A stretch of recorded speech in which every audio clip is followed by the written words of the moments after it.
Hi, welcome to Lesson 3, Research and Refine. The goal of today's lesson is to apply information and media literacy by reviewing and using source evaluation and bibliography requirements, research in order to refine our project proposal with additional details and find information for possible success criteria, and to start our research assignment in your handbooks or Canvas. Our ATL skill today, no surprise, is research, information, and media literacy. So locate, organize, analyze, evaluate, synthesize, and ethically use information from a variety of sources, compare, contrast, and draw connections among resources, and create references and citations and construct a bibliography according to recognized conventions. We started with an activator on page 31 in your MYP handbook, and you're going to watch 2 videos of Indigenous dancers. And as you watch them, consider how you might evaluate their performance and what research might you need to do to better understand how to evaluate their performance. So we watched one video on the history of states.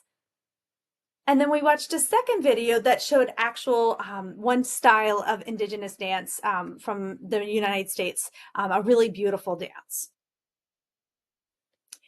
Then students had 4 minutes to brainstorm their response to questions 1 and 2.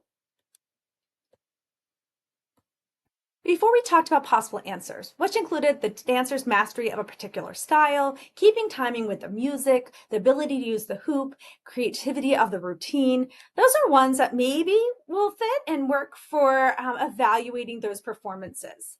But if I wanted to be sure and I want to understand other types of ways that Indigenous dance or Native American dance is evaluated, I might want to research the history of powwow dances, different styles of dress, judging rubrics that have been used for competitions, and videos showing different techniques. Next, I'm going to show you a video that walks you through some of the big pieces of this lesson. While you're watching this next video by myself, look for 2 reasons the MYP personal project requires research.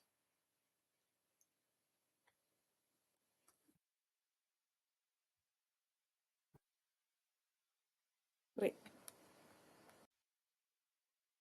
Chakma or hello. Chakma is hello in Chickasaw language. And did you know that November is Native American Heritage Month? And so I hope you enjoyed those couple video clips of Native American dancers and their artistry and creativity. And so in honor of that, I also am going to show you my favorite Native American, my daughter. Both my husband and daughter are members of the Chickasaw Nation. And so there's Maddie at the latest Chickasaw meeting doing some traditional feather painting. So last time I got some feedback of how you're feeling, and I had some students that are feeling excited about it and some that are not so interested. And I really want to say that I appreciate your honest feedback. That's how I get better as a teacher and as an MYP coordinator.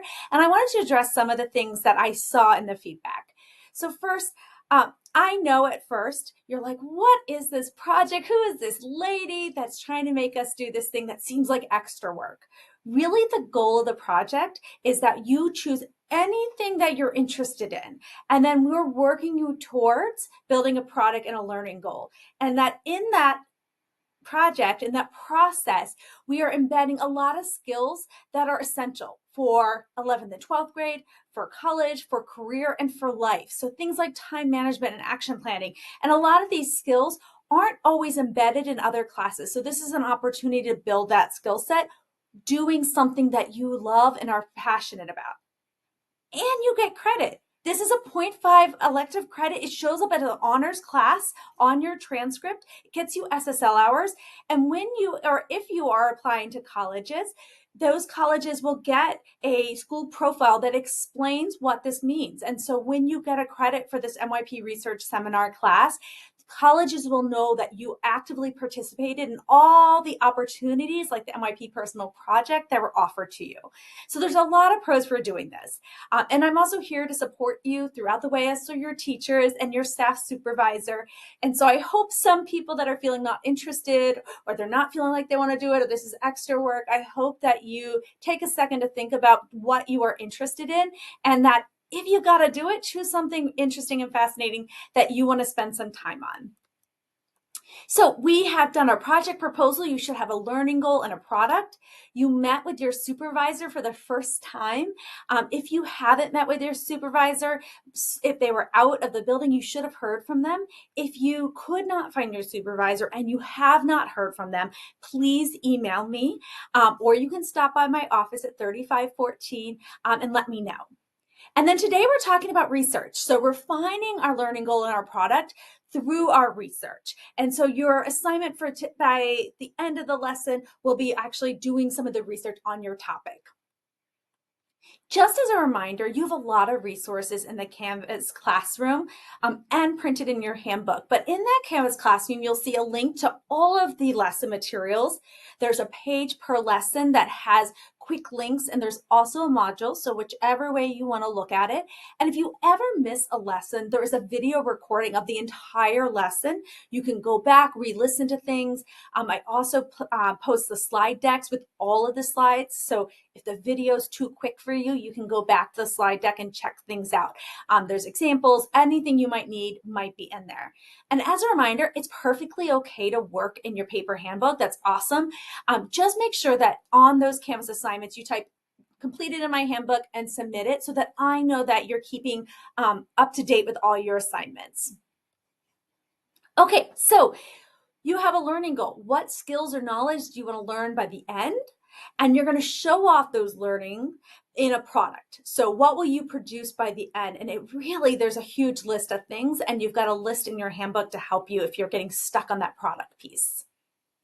And so we've done this. And so today we're really looking at research, and we're linking it to the idea of success criteria. How are you going to measure if your product is successful? So if you think of teachers are always giving you rubrics, in this project, you're going to do some research so you can create your own rubric. And then we'll do all the rest over the next couple months. If you're looking at our rubric for the whole personal project, we're in Objective A, planning, and you'll see that you want to state an intended product and develop appropriate success criteria, and you're going to support that with your research. And so we're still in this planning phase of our personal project. And so research and success criteria go together. So research, your goal is at least 2 sources on your topic. The type of source is really flexible. It depends on your project. If you are working in a video game and you're going to look at YouTube videos on how to get to a higher level, then you might use a YouTube video as your research. If you're researching something like mental health in high school students, then you might use a Washington Post article. So I'm pretty flexible about the type of source that you use, but you do need to properly format them in a works cited, as always. And the research is going to help you meet your learning goal, right? What skill or knowledge are you trying to learn in this project? And it will also help you develop your rubric, your success criteria. How are you going to measure whether your product was successful? And that combines and works together with those success criteria. So criteria are just statements that describe what you want your product to do or look like or achieve by the end. It's your rubric. And by using those success criteria, you should know, have I met my learning and product goals by the end of my project? And it's supported by your research. In fact, when you write your success criteria next lesson, you're going to need to cite research helping you justify why those are good success criteria. And those success criteria help you be more specific about exactly what you want to learn and produce. And they also help you create your action plan, which we'll do in a lesson or 2 down the road. So for example, if my learning goal was to learn how to perform a Native American dance, such as the ones we saw in those opening video clips, my product is a video performance of at least 2 styles of dance, I might research, as you guys brainstormed in the activator, history of powwow dances, different styles of dress, judging rubrics for dance competitions, videos showing different techniques. I might just start with a Google search, right? Different styles of dance, Native American powwows. And that's perfectly okay. And my success criteria, some ideas of a rubric for how I would grade my video would be, I want to create a 5-minute video with at least 2 styles of dance. And you'll see that I have my citation from my research there that supports this. I will keep time at the drum with no more than 2 missed timings. So I had to do research to understand when you're in a competition for Native American dance, what are they judging? And so through that research, I found that you really want to keep time with the drum, and you don't want to miss any of your timings. You're going to end your dance with both feet on the ground upon completion of the song and the last beat of the drum. And this is a huge deal in Native American powwow dances. And so I found that through my research. And then I'm going to create my own choreography with at least 10 difficult maneuvers. So that's how today you're just going to research, but you're researching so that next lesson you can write those success criteria. After watching that video of Ms. Beecraft explaining things, then we share it out. What are 2 reasons that MYP requires research? Then we took about 5 minutes to read over a practice section. A student's learning how to write a cookbook. Here's a summary of a research that they found online about cookbook and cookbook editing. And so as you read this summary of their research, consider how this paragraph might help her write success criteria and underline any possible criteria. You're also, after you read that short paragraph, looking at what are some things you might look for to evaluate a web page to see if it's credible and reliable. And then what information is included in the example citation from above in the reference or the works cited section. So 5 minutes to kind of think through, read through that, and then think through those questions.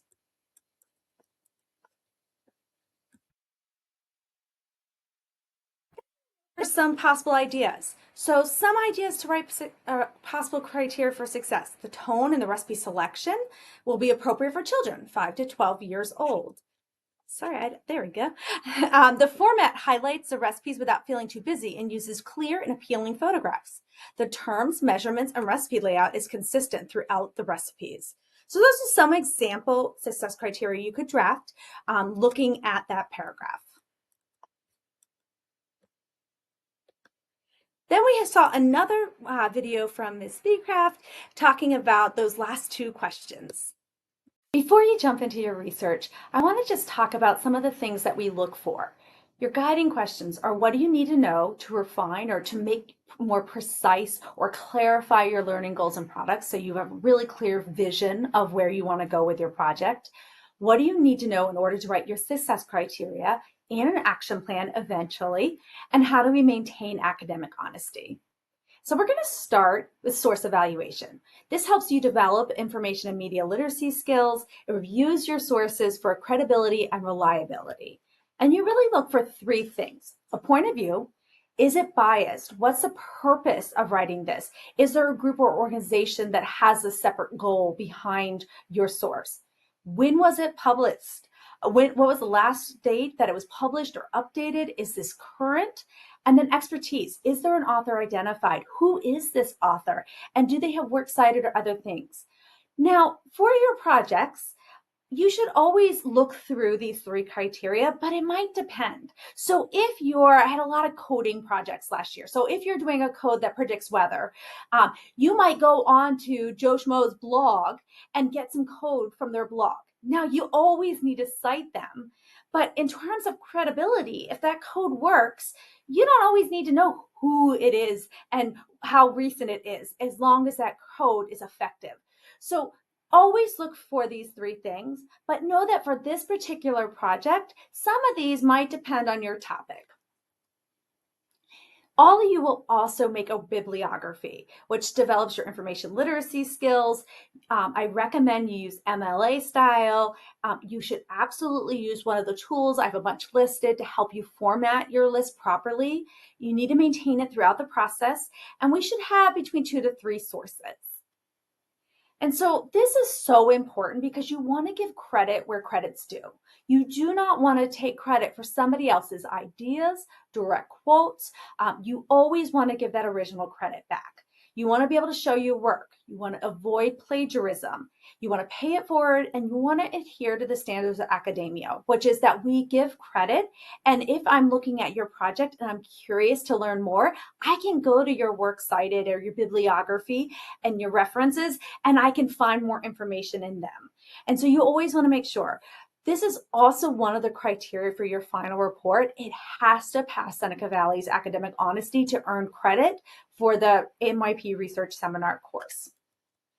There's 6 really big components when you're making your works cited page: the author, the name of the web page, the name of the website, the date, URL or the actual website address, and the date of access. Most you'll be using websites, so I'm showing how to cite those, but if you need help citing anything else, you can always go to our library media specialists. They are fantastic and happy to help.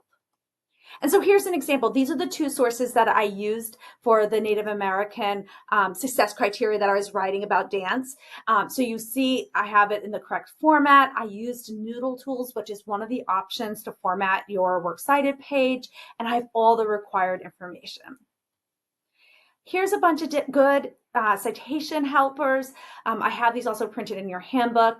So I would encourage one of these to help you properly cite and format your bibliographies. So today, you're going to do a little bit of what do you know about your project? What do you need to know to make your success criteria? And what questions do you have? So you're going to do this first before jumping into your research. That's on page 33 of your handbook. You can just do it in your handbook.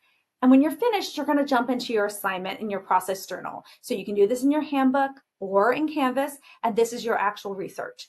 2 sources, give me the link, you give a little summary, and you talk about how this might help you develop success criteria next lesson.